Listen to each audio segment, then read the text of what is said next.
اگر نمیتونی هدشات بزنی، از گیم خسته شدی، اسکوپایت لرزه داره، تا آخر ویدیو همراه ما باش تا ظرف 1 دقیقه برات جورش کنم. بچه‌ها، این سنسیتیویتی که براتون آوردم خیلی فوق العاده، فقط نیاز به تمرین داره تا بتونین شما هم مثل من همین رقم هدشات بزنید. فقط و فقط نیاز به تمرین داره. و اگر این سنسیتیویتی رو نمیتونین کنترل کنین، یک سر در پیج تیک تاک از ما بزنین.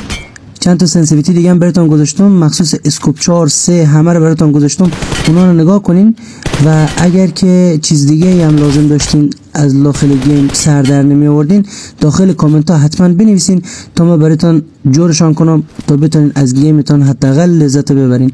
و تنها کاری که نیاز شما انجام بدین همین حمایت کردنتون هستش. یک لایک و یک فالو بزنین، ان شاء الله در 10,000 فالوور برسیم.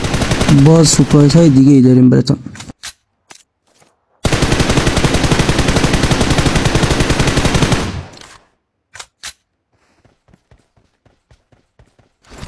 خب بچه‌ها، میریم داخل تنظیمات، بخش پنجم سنسیتیویتی رو انتخاب میکنیم. هم میتونین اسکرین شات بگیرین و کد رو وارد کنین. همین که ما کد جایروسکوپ براتون میذارم، خودتون میتونین مستقیما کد وارد کنین و یک دفعه اصلا نیاز نیست تکی تکی وارد کنین.